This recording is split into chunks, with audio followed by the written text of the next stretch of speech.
ठीक है, जुल्फ़िकार बेग हमारे साथ ही रहेगा। जाहिद साहब, आपकी जानिब आऊँगी। अब T20 के हवाले से अगर बात की जाए, अब्दुल समद जो है वो इंजर्ड हो गए और हसन नवाज़ को भी शामिल किया गया है। इसके अलावा आज के मैच को लेके आपको लगता है जिम्बाब्वे की स्ट्रेंथ है कि वो आगाज़ में कोई अपसेट कर सकती है? पाकिस्तान की तैयारी जिम्बाब्वे को देखते हुए कैसी होनी चाहिए? देखें, अगर परफॉर्मेंस हालिया देखें पाकिस्तानी टीम की और जिम्बाब्वे की, या ऑन पेपर माजी का रिकॉर्ड देखें तो पाकिस्तान की टीम बहुत बेहतर है जिम्बाब्वे से। दोनों टीमों के दरमियान जो है 18 मैच पाकिस्तान जीत चुका है, 3 जिम्बाब्वे ने जीते थे। लेकिन T20 मैच में ये कह देना कि अपसेट नहीं कर सकती, ये गलत होगा, क्योंकि कोई ना कोई प्लेयर या 5 ओवर अच्छे चले जाएं, एक अच्छा बैट्समैन आ जाए, क्योंकि सिकंदर रज़ा उनके कप्तान है जो ऑलराउंडर हैं, जिनका बुनियादी तौर पर तल्लक पाकिस्तान से ही है, बड़े जज्बाती हैं, लाहौर कलंदर की तरफ से भी खेलते हैं, बहुत अच्छे खिलाड़ी हैं। फिर आपको याद होगा जो आखिरी मैच खेला गया दोनों टीमों के दरमियान, तब पाकिस्तान ने जिम्बाब्वे का टूर किया था। 3 मैच खेले गए थे, 2 मैच पहले पाकिस्तान जीता और तीसरा मैच यानी जो आखिरी मैच हुआ दोनों टीमों के दरमियान वो जिम्बाब्वे ने जीत लिया था। उसमें पाकिस्तानी टीम गालबन 132 रन पर आउट हो गई थी और फिर 8 विकेटों पर जिम्बाब्वे ने और स्कोर जो हदफ जो है 133 रन बनाकर वो मैच जीत लिया था। इसलिए जिम्बाब्वे जो है ज़्यादा मजबूत टीम दिखाई नहीं देती, लेकिन एक अच्छी टीम है, अच्छी फाइट करेगी। और फिर सिकंदर रज़ा ने कल जब प्रेस कॉन्फ्रेंस थी रावलपिंडी में, तो वहाँ जब किसी रिपोर्टर दोस्त ने क्वेश्चन किया था कि एशिया की दूसरी बेस्ट टीम कौन सी है, तो उन्होंने कहा कि एशिया में कोई नंबर 1 हो, 2 हो, 3 हो, 4 हो, उन्हें कोई फ़र्क नहीं पड़ता, लेकिन वो समझते हैं अफ्रीका की नंबर 2 टीम उनकी टीम है, क्योंकि साउथ अफ्रीका नंबर 1 है। और उन्होंने कहा था हम नंबर 2 हैं, और यही सिकंदर रज़ा ने इस अज़म का भी इज़हार किया था कि ये कहना कि हम कमज़ोर हैं ये गलत होगा, हम अच्छी फ़ाइट देंगे, अच्छी क्रिकेट खेलने के लिए आएँ। तो तवक्को की जाती है कि अच्छा मैच आज देखने को मिलेगा। उनके ओपनर जो हैं बेनेट बहुत अच्छे हैं और पिछले मैच में वो मैन ऑफ द मैच भी थे। मासा कार्ड्स हैं उनकी टीम में, ब्रेंडन टेलर की वापसी हुई है और हम तवक्को करते हैं कि अच्छा मैच देखने को मिलेगा। सही। यूसुफ, आपको क्या लगता है जिम्बाब्वे को देखते हुए पाकिस्तान की तैयारी कैसी होनी चाहिए? और फिर इसके साथ साथ जो हम कमज़ोर टीम को मैच में वापस लाने वाली हमारी आदत है, आपको लगता है कि हम आज इस आदत से निकल सकेंगे? देखें, ये पाकिस्तान की टीम की एक तसलसल रहा है कि पाकिस्तान की टीम हमेशा दूसरी जो मद्दे मुकाबल टीम उसकी स्ट्रेंथ के हिसाब से मैदान में उतरती है। नो डाउट कि ऑन पेपर तो पाकिस्तान की टीम बहुत ज़्यादा मजबूत है, हम फेवरेट के तौर पर उसको लेंगे, क्योंकि वनडे सीरीज़ में भी पाकिस्तान के खिलाड़ियों ने ज़बरदस्त परफॉर्मेंस दी। अब चूँकि फॉर्मेट नया है, जिस मुख्तसर फॉर्मेट में यकीनी तौर पर किसी भी टीम को हल्का नहीं लिया जा सकता। जो कप्तान सलमान अली आगा उन्होंने भी कहा कि हम कोई भी मैच आसान नहीं लेंगे, हमारे तमाम टीमें यकसा हैं और तमाम टीमें उसकी सलाहियत के मुताबिक हम बेहतर परफॉर्म करने के लिए अपना पूरा जतन करेंगे। T20 फॉर्मेट में एक सेशन जो होता है 5-6 ओवर या 1 ओवर ही बाज़ मैच का पासा पलट देते हैं। पाकिस्तान की हमने खामियां देखी हैं कि पावर प्ले में हम अच्छा परफॉर्म नहीं कर रहे, और उसके साथ साथ जो हमारा लोअर आर्डर है उसमें वो तसलसल नहीं है परफॉर्मेंस में।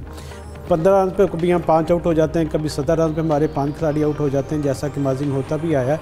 तो ये एक चैलेंज होगा पाकिस्तानी टीम के लिए। अब चूँकि थोड़ा मद्दे मुकाबल हरीफ इतने ज़्यादा सख्त नहीं है और ऊपर से हमारी अपनी कंडीशन है, हमारा अपना क्राउड है, तो मेरे ख्याल में पाकिस्तानी टीम को यकीनी तौर पर ट्राई नेशन में बेहतर परफॉर्म करना चाहिए। अब चूँकि वक्त कम रह गया, ICC के जो वर्ल्ड कप होगा T20 उसके लिए, तो अब पाकिस्तान के पास तजर्बात की गुंजाइश भी नहीं है। अब हमने ये सीखा है कि हमारे यंगस्टर में यकीनी तौर पर टैलेंट की ज़रूरत है, उनमें सलाहियत भी आगे बढ़ने की, लेकिन उनको एक साथ सपोर्टिव रोल चाहिए सीनियर्स का। जैसा कि हमने वनडेज़ में देखा कि मोहम्मद रिजवान, बाबर आजम की मौजूदगी में यंगस्टर ने भी परफॉर्म करने की यकीनी तौर पर अपनी तौर पर बहुत ज़्यादा कोशिश की है। तो इससे हमें सबक ये हासिल हुआ कि हमें अपने सीनियर के साथ ही जाना चाहिए, सीनियर और जूनियर के कम्बिनेशन में हमें आगे बढ़ना चाहिए। अब ट्राई नेशन में पाकिस्तान के पास अच्छा मौका कि अपनी प्लेइंग 11 को तरतीब दे। अब मसला ये है कि पाकिस्तान के पास अब हसन नवाज़ भी वापस आ गए हैं, अब्दुल समद के अनफिट होने की वजह से पावर प्ले में भी यकीनी तौर पर उनके लिए कुछ बेहतर करने की गुंजाइश होगी। लेकिन अब सोचने वाली बात है कि प्लेइंग 11 में कौन होगा। हम सब ज़्यादा फरहान को लेंगे, साइम अयूब को लेंगे, फ़खर जमान को लेंगे, बाबर आजम से हम ओपन करना चाहेंगे। तो ये सारी चीज़ें जिनको थोड़ा डिस्कस करने की ज़रूरत होगी टीम इंतज़ामिया को।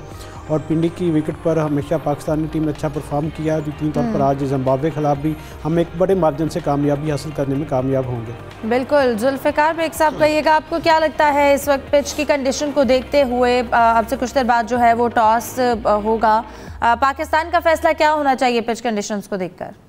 देखिए, पाकिस्तान के जो प्रीवियस रिकॉर्ड है, पाकिस्तान की इस विकेट पे परफॉर्मेंस बहुत अच्छी रही है। अगर आज ये बैटिंग करते हैं तो डेफिनेटली इनको एडवांटेज होगा। और जैसे कि पहले मैच में एक्सपेक्ट किया जा रहा था कि बाबर सेंचुरी करेंगे, तो शायकीन की तरफ से भी और आम लोग की ख्वाहिश रखते हैं कि आज पाकिस्तान के जो वर्ल्ड क्लास पिकर है वो आज अपनी परफॉर्मेंस का मुजाहरा दें इस विकेट के ऊपर और अच्छे रन बन सकते हैं। काफ़ी फेमिलियर हो गए हैं और काफ़ी ज़्यादा क्रिकेट इन्होंने रावलपिंडी में खेली है, तो जो ग्राउंड कंडीशन को भी फील्ड स्टैंड कर रहे हैं हमारे प्लेयर्स, तो ये इनके लिए काफ़ी फ्रूटफुल साबित होगी हमारे बल्लेबाजों के लिए विकेट आज की।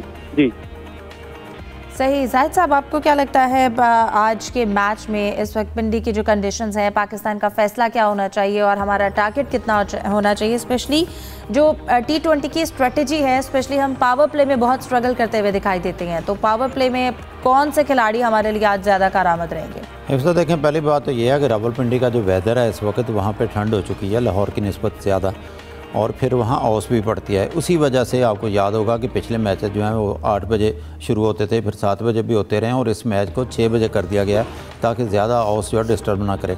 और जब औस पड़ती है तो टॉस जीतकर अमूमन प्रेफर करते हैं कोई टीम जो है वो टॉस जीतकर बैटिंग करना। अब देखते हैं कि वो जिम्बाब्वे को बैटिंग की दावत देते हैं या खुद बॉलिंग पे आते हैं। और जहाँ तक आपने दूसरा सवाल का हिस्सा क्या था?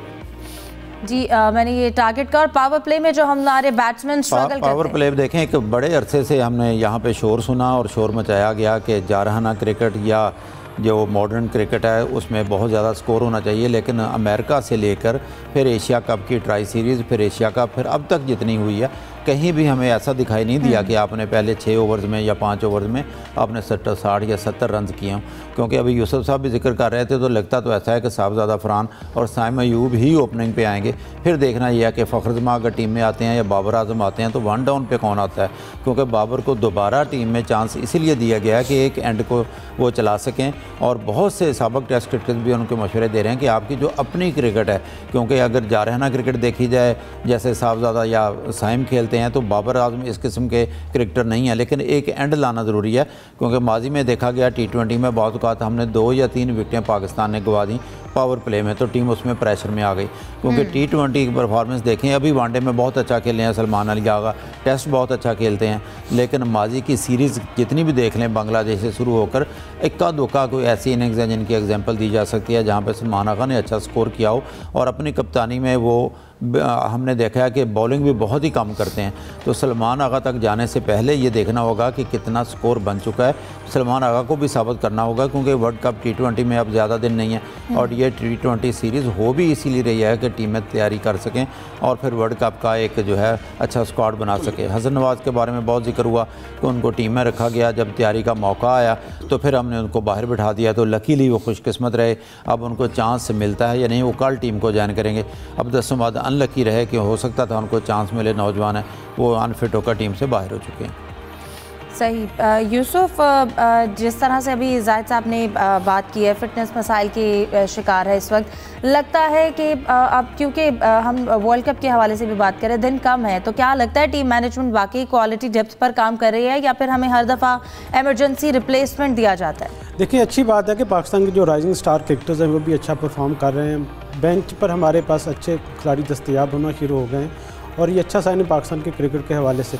इसका फ़ायदा ये हो रहा है कि क्योंकि होम सीरीज़ खेली जा रही हैं और यहाँ पर हमारे पास अच्छी विकेटें तैयार की गई हैं, अच्छी बॉलिंग साइड पाकिस्तान की है और ख़ास तौर पर पाकिस्तान को थोड़ा फील्डिंग के शोबे में बेहतर गुंजाइश पैदा करने की ज़रूरत है। फील्डिंग के खामी अभी तक पाकिस्तान की टीम का हिस्सा हैं और यंगस्टर के साथ जो जूनियर और सीनियर का कम्बिनेशन है, मेरे ख्याल में इससे पाकिस्तान की जो लाइनअप है वो बेहतर होना दिखाई है। ठीक है, टीम इंतज़ामिया ने अपने तजर्बा से बहुत कुछ सीखा होगा, उनसे गलतियां भी हुई हैं, अच्छे फैसले नहीं किए उन्होंने, लेकिन अब उनको थोड़ा सबक मिल गया होगा किस तरह की कंडीशन में किस तरह की परफॉर्मेंस लेनी है खिलाड़ियों के साथ।